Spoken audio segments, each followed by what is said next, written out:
I couldn't come back home. Like I had nowhere else to go. And so, and I knew I didn't want to go back to prison. And, so I made the decision like, okay, I'm going to try this 12-step stuff. Like, I don't want to necessarily like they say, 12-step recovery is the fastest growing club nobody wants to be a part of, and so, and I was no different. Like I didn't want to be in AA. My dad had gone to AA and it didn't work for him. Like these were the thoughts that I was having. Like this isn't going to work for me. This is a bunch of BS. Like, I don't want to go to meetings and like talk about my problems and sip on coffee. Like I was 24 at the time. I thought my life was over basically. Now I'm in rehab. Now I'm in 12-step recovery. Great. No more fun. And but I made the decision to do it. And I got a 12-step sponsor, and I started working the 12 steps, man. And my life changed, bro. Like it took on new purpose. It took on new meaning, uh, or new meaning. And I started to feel happy. Uh, I had a ton of fun, bro. Like, I was able to start doing the things that I wanted to do again. I started like I was able to like keep a job and like save money. I remember the first time I went to the bank and opened my checking account, and like how stoked I was that I had $25 in the bank, because I could never do that before. Like I was never able to do that. Like I would steal money from banks from my mom's ATM. Like I was a second chance checking account with Wells Fargo. Like when I had to go in and open an account, they had to like call a special manager over to like approve me for this, because I had screwed up my finances so much, and they didn't, even the banks didn't trust me. And so I started becoming like, I don't know, like a normal dude, and started to gain some really cool self-esteem, some really cool self-confidence. I started having dreams about my life. I started having dreams about getting married one day, and having kids, and like all the things that I really truly wanted in my life. And they started to slowly but surely start to happen. That's awesome, man. That's super rad, dude. And at one point, you said you owned a treatment center. Mm-hmm. Damn, I'm out of water. My throat's so dry. Yeah. So yeah, well, when I got sober, so I ended up, like I said, Pat Moore was where I got sober. And after I got out of treatment, I started managing a sober living for Pat Moore. And then I was working this landscaping job. And I remember Pat Moore called me and they asked me if I wanted to work at the treatment center. So I ended up working at the treatment center that I originally got sober at. And I started as a support staff, and I went to school and got my registered addiction specialist certifications. And I became a detox coordinator, a detox case manager, started working with detox clients, and moved my way up, dude, in 3 years, to I was a case manager, a detox case manager, and I ended up becoming the program administrator of that treatment center. And a buddy of mine who was in recovery had a couple sober livings, and he was opening a treatment center. And he was going to run the treatment center, but he wanted to know if I would come and case manage at his treatment center and go into partnership with him with these sober livings. So I did. And so I was part owner of these sober livings, and then I was case managing at his treatment center, and all the while still doing 12-step recovery for myself, and so I did that for a few years, bro. And that was cool. I ended up working at another treatment facility at that point. um, and then eventually, probably about 5 years down the road, somebody approached me, because I had been working in the treatment industry for, at this time, probably about 7 years. And somebody had the capital, they had the cash, and they had the investors, and they wanted to open a treatment center, but they didn't know how. And so they brought me on as a minority owner, and basically gave me the keys to the kingdom, and I opened a treatment center in Huntington Beach, California. Um, yeah, yeah. And at this point, I was sober. I was sober about 7 years at this point. Right on, man. Yeah. Yeah, that's awesome, dude. And so life got really good and you were heavy into the treatment industry. And that's really cool that it's interesting because it takes a lot of time. I mean, it seems like it takes time when you start as like a BHT to work your way up into, high level positions. And if you can help people along the way, it's fucking awesome. I used to work in treatment. And then so at some point you relapsed and at some point you got stagnant. And so tell me a little bit about like what happened then. Yeah. Well, like you said, it feels like it takes a long time to move your way up. But looking back on it now, bro, like I went from prison to owning my own treatment center in 7 years. Yeah, that's rad. You know what I mean? Like Yeah. looking back on it, that flew by. Like that was the amount of progress and the amount of like things that I accomplished in that amount of time. Like I never thought a guy that had a brown paper bag filled with jail mail and sweatpants, not knowing how to have a bank account to owning my own company, like how does that happen, you know? Yeah. And that's a direct result of working the 12-step program, bro, and trusting the process and following that. And so what ended up happening was at this point I had, because I was working so much in the treatment facility, working in treatment kind of became my recovery. And I wasn't, and it became all of a sudden like a selfish pursuit. Like I was no longer like, yeah, I wanted to help people. I did, and I still do. That's truly my passion, is like helping people, you know, but there was so much uh, um, intermixed like emotions with all of that. Like there was a lot of I don't know what the word I'm looking for, but it was like it was mixed up, dude. And I kind of lost sight of my primary purpose, which is today, which is to stay sober and help another addict or an alcoholic, right, achieve sobriety. And it became about Richie's will. Like it became about what I wanted. It became about what I was doing. It became about my this, my that, I this, Richie that, Richie. And it became this Richie show. That's why I laughed earlier on in the interview when you said, oh, it's the Richie channel. You know what I mean? Because like that's what my addiction had become. It had become this like self sought after thing. And I edged God out of my life. I was no longer like expanding upon my spiritual life with my higher power. And I started to um, do things for self.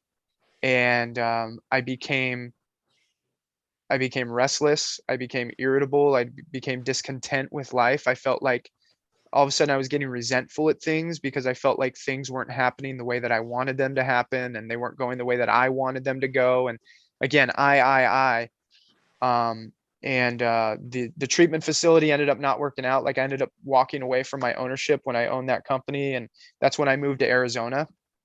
I had made some big mistakes in recovery too. Like, you know, I had gotten married and had kids and all this stuff, and I had made some really bad, poor decisions when it comes to my relationships with my wife and stuff in sobriety. And so I started to just build up this baggage of shit, dude, in sobriety. And I wasn't working a solid program. Like I wasn't working with my sponsor anymore. I wasn't working any more 12 steps. Like I had just started to get away from all the stuff that gave me the life in the first place. And I had forgotten where I came from. And when I moved out to Arizona, um, I knew nobody, you know, and I didn't get connected to meetings. I tried to get a sponsor, but didn't call them, wasn't working any steps. And slowly but surely, I convinced myself that I could take a drink and not have any consequences, you know, and this was 9.5 years. So I was sober 9.5 years and thought to myself, well, look at everything that I've built. At this point now, I own my own home. I got a great job here in Phoenix. That's a career. I have 3 kids. I have 2 cars. You know, I have all this exterior stuff that tells me like I'm a successful human being. Like I've made it. I've arrived. Like I should be able to drink, you know. Plus back then I was robbing people's houses and I was doing a bunch of meth and heroin and stuff like that. So like alcohol was never really my problem, or that these are the thoughts that I was having at 9.5 years sober.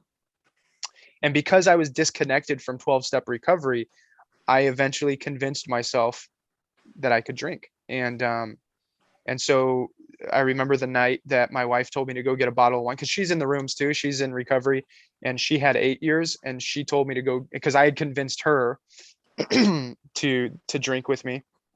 And I remember going to the Walgreens right down the street from where I live, and I picked a bottle of wine, and I'm holding it in my hand with 9.5 years sober. And my next thought is, this isn't going to be enough. Ding, ding, ding. You would think that's a red flag. Like, hey, buddy, you might have a problem with drinking. If you haven't drank in 9.5 years, you have a bottle of wine, you're already thinking it's not enough. But no, I didn't have the foresight to think, to realize that. So I went and bought a 6-pack along with that, and we drank that night. And that was in September of 2018 is when I drank. And yeah, life got shit really fast, like really fast. Like, they talk about alcoholism and stuff like that being a progressive disease, which means like it doesn't matter how long you're sober, like your disease is still progressing, like it's still getting worse even though you're not drinking. That's totally my experience with after drinking after 9.5 years, because when I picked up drinking, I picked up pretty much where I had left off, and it got even worse. And so I found 30 days later after drinking, I found myself in a hotel room in Cincinnati, Ohio, in the fetal position, supposed to go into work to hire all these new employees. I couldn't even show up to work, doing things with women that I shouldn't be doing as a married man, like just going against everything and everything that I truly was. And it took me down quick. And it spent a year trying to get sober again. And I would get 30 days, but then I would drink and hide it. And I was trying to live this double life. Like, I was trying to live in the rooms of recovery and trying to get sober, but at the same time, I was trying to drink and hide it from everybody. And I was trying to make it work. I was trying to manage it. You hear in recovery, people talk about the great obsession of every abnormal drinker is the thought that one day he can control and enjoy his drinking. That's what I was trying to do. I was trying to control and enjoy my drinking. And I couldn't, because if I was enjoying it, I wasn't controlling it. And if I was controlling it, I wasn't enjoying it. And I knew how to get sober before. Like, I knew how to get sober. And that's what was so baffling during that year of trying to get sober and not being able to, was like, I felt like there was something wrong with me because I couldn't. And I almost got to a point where I just said, fuck it. Like, I guess I won't get sober. I guess I'm going to lose my family. My wife's going to divorce me. She's going to take custody of the kids. I'm going to lose my career. I'm going to lose my home. I'm going to lose all my relationships. And I got to a point where I was like, I guess this is my lot in life, And then September 11th of 2019, my wife packed up my 3 kids and left. And she went to California to go stay with friends because she couldn't be around me anymore, and she wanted a divorce. And I woke up on the 12th, came to on the 12th in tears, not wanting to live. And I remember calling my sponsor in tears, and he called somebody, and I checked myself into rehab on September 12th of 2019. And then what was the recovery process going forward like for you? First of all, I could relate to having had relapse and knowing how to get sober, but then like just not being able to do it, man. And almost like feeling like there was something wrong with me, and the shame and guilt and the pain. And I just kept saying, fuck it. You know what I mean? And I was obsessed with trying to figure out a way to control and enjoy my drinking, man. Straight up. And I would fall into the delusion again of well, fuck, man, this sobriety shit's just too hard. I don't want to do this shit. I don't feel like this. Fuck AA. Fuck all the people in AA. I had massive resentments at people in AA that I brought upon myself. And I would fall into the denial that, maybe this time will be different. And I would just keep going in and out, man. And so, yeah, I relate with that a lot, dude. And so when you got sober again, what was it like going forward? Well, when I got picked up by the treatment center, this guy Marcus and Sod picked me up on September 12th of 2019, and I was hammered. And I had seen Marcus and Sod before in recovery when I was trying to get sober the past year. And when I got in the car drunk, I started telling him everything I knew about recovery and how to stay sober. And I was just spewing a bunch of bullshit out of my mouth because I didn't know how to stay sober, obviously, because I wasn't sober. But I was saying that I did know how to get sober, and I was like making all these plans of what I thought, my sobriety was going to look like.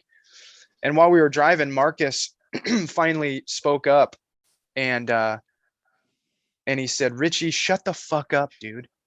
Just shut the fuck up and be broken. Just be broken." And I remember when he said that, bro, like something hit me.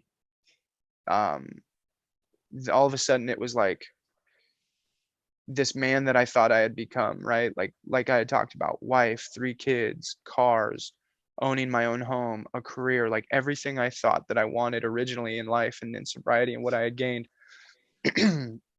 meant nothing. None of that meant anything. And that I was broken and miserable and I didn't know how to live life um, content. And once again, here I am going to rehab when my kids are in California and my wife's going to divorce me. But yet I have all these shiny things in my life. And I remember just starting to cry, bro, because I think the reality of like what I had done and what had happened and what I was losing, like all of a sudden hit me.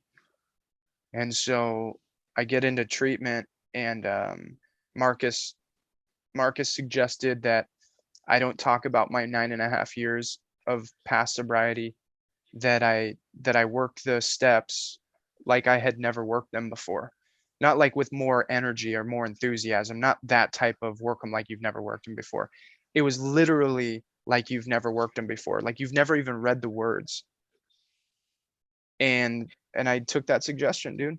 And when I went into treatment, I shut my mouth, I opened my ears, I said okay, I listened.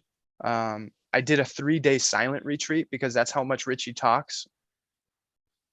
Richie can talk. Like I can talk, bro. Like I can just keep going, and it's this performance that I can put on, and I can make you believe that I know what I'm talking about when I really don't, just because of how confident and that I can be. It's an act. And I remember Marcus telling me that, like, you're an act, bro. Like, you don't walk the talk. You talk. All you do is talk, and you have no action behind it.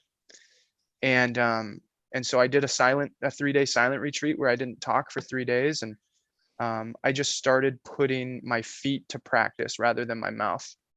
And I got a service commitment. I was going to meetings again, working with my sponsor, and then I quickly started chairing meetings, getting speakers.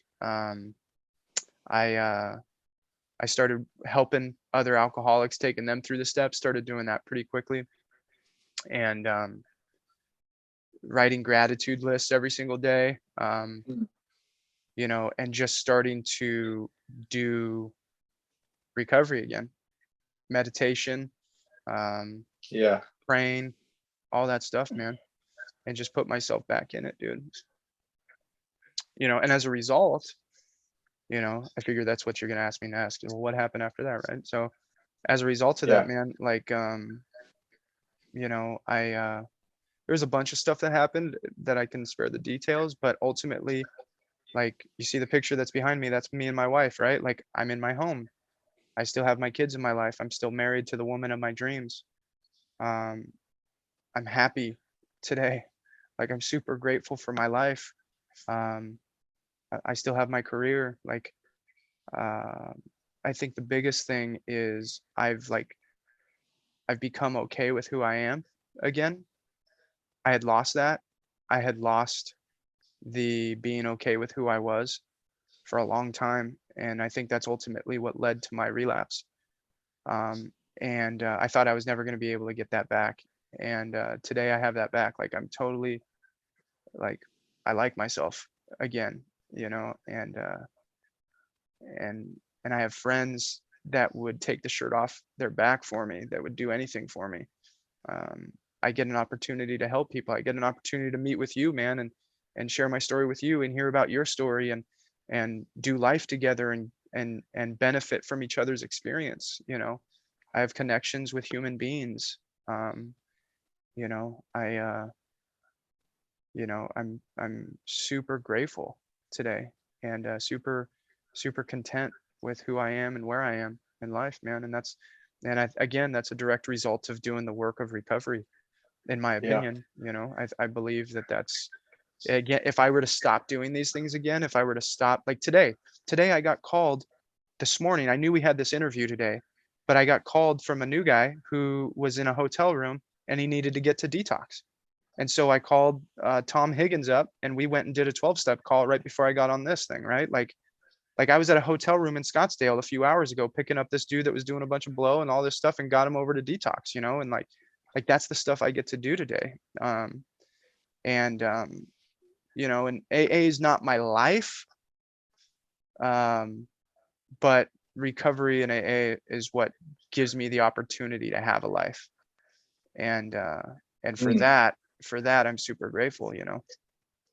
I like that a lot, dude, about what you just said. And I really appreciate you talking about how amazing recovery is and how it can be. And it gives me hope, you know, because I'm still early on. And what would you say to someone who, you know, is coming back from a relapse, or and what, you know, what would be a good thing for them to do, you know, coming back into recovery? What are your thoughts on that? Well, I only have my own experience to kind of work from, dude. Is do what I did and shut your mouth and open your ears. Stop saying Yeah. I know, and and stop telling people what you're doing and just do it and let your actions speak louder. You know what I mean? Like, get into service work, even if that service work is texting the daily reflections reading to 20 people every single day personally, not like on a group text message, because everybody hates those group text messages. Don't do that to people. Okay, a little plug. If you group mass text people all on the same text, please stop. Nobody likes that shit. You know what I mean? Take the time. Right. And that's one thing I did when I got out of treatment the second time was I took the daily reflections, I copied and pasted it into a text message for individual people. And I started doing that every single day, dude. And that was a service commitment that I kind of just gave myself. I just started to take the action about all the shit that I was talking about rather than talking about all the shit that I knew to do but never doing it.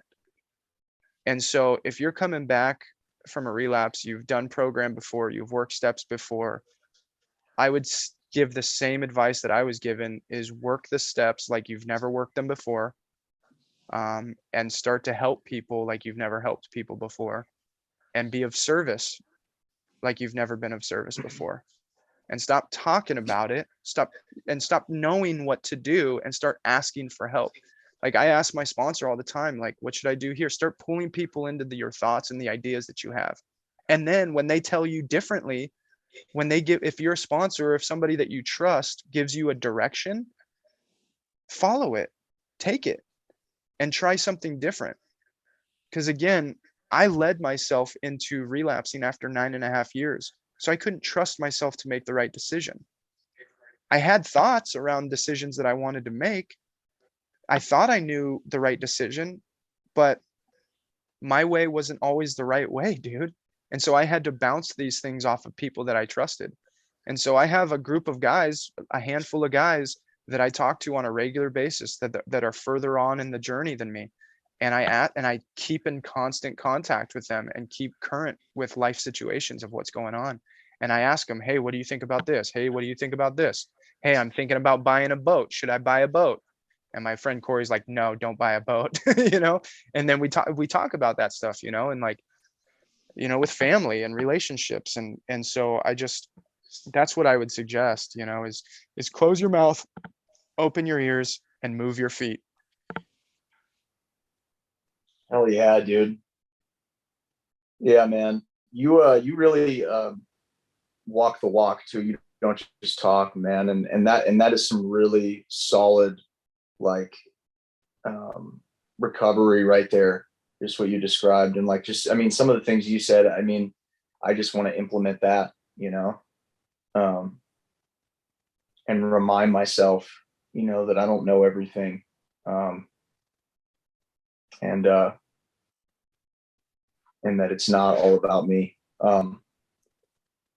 Yeah, at 5 months sober, dude, if you can convince yourself that the majority of your ideas suck right now and be okay with that, you might have a shot. Right? Like, Yeah. and I'm saying that not just for you, but I mean just for me, right? Like I had to convince myself and accept the fact that at 5 months sober, my decisions and my ideas probably suck, and I'm okay with that. So what do? I ask somebody else their opinion. And if I can be okay with that, if I can be okay with not having the right idea or not having the right answer or not knowing what to do, if I can be okay with that and just embrace that, then it gives me the freedom to start asking other people and taking their suggestions. And then I gain a new experience. Absolutely. Hell yeah, dude. You kind of like get new again. You get that new experience. Absolutely. Yeah, one thing I did too was I stopped talking about my past sobriety. I do today when I'm asked about it and stuff, but I don't openly share about, oh, I was 9.5 years sober. And then if it'll help somebody, I'll mention it. But I used to say that before I got sober again, when I was Yeah. trying to get sober. I almost said it as like an ego thing. Like I wanted you to Right. think that I was better than I really was, Yeah. and so that was another thing that I was told when I was new again was stop talking about your past sobriety. Act like you've never been sober before. Don't mention it to people. Today, now with 2.5 years sober again, if it can help somebody, like that's my message now. Like that's my experience now. So I've gotten to a point where it's not an ego thing anymore. It's not like, oh, I'm trying to make you think I know how to be sober when I don't. It's more about like, hey, if you've been sober before and you relapse after a significant amount of time, there's hope for you, because that's my experience. And so that's when I talk about it now. But I don't Yeah. I don't just like talk about my past sobriety anymore, you know. Absolutely.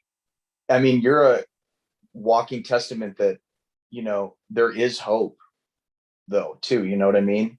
For sure. Like, um, but dude, I could relate to the same thing because I've been sober before, and like I've been in the rooms for a long time, and I would do the same thing too. Like as an ego trip, I'd be like, yeah, I've been in the rooms for like 7 years or whatever. And like, so people, I would try to like manipulate the thoughts of people so that they would think it was a total ego thing. So they would think like, oh, okay, like he's been around or something, or Right. like Right. for me to know, like don't fucking talk to me like I'm new. You know Yeah, what I yeah, mean? Or yeah. some weird, Totally. Totally. yeah. Yeah, that's totally it, Um, dude. yeah. So yeah, I don't know. I guess there's a lot of freedom that comes when like I just drop that, and it's like it doesn't matter. Like no one cares. I mean, no one cares about that shit more than me. Right. Totally. Um, and yeah, I don't know, man. So can you talk a little bit about your channel and like what you're doing on there? Yeah. Let's see. So if you just search Richie Chapman, RICHICHAPMAN, um, I have a few videos up that is basically for personal development. I mean, for anybody that's looking to find positive taking positive actions in their life and wanting to find their passions and purpose in life. It's kind of like building a coaching program for people who want to better themselves, right? And so on my channel, I just take topic ideas like, how do I find my purpose? Or, I recently did one on journaling, a new way of journaling, a new style of journaling that's not like a diary, but like an action plan journal.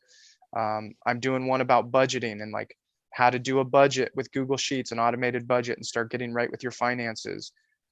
So it's really just kind of around personal development and positive actions. You know, I'm a big believer of action taking, and so it is I forgot I was going to talk about this, so I'm not even prepared to talk about it.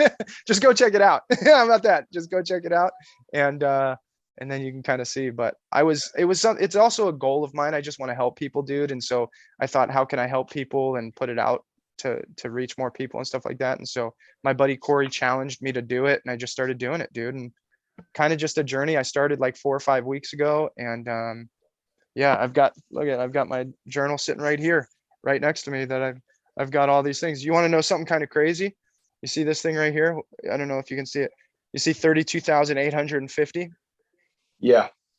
Did you know that from the time you're born, if you were to live to 90 years old, that you would live 32,850 days?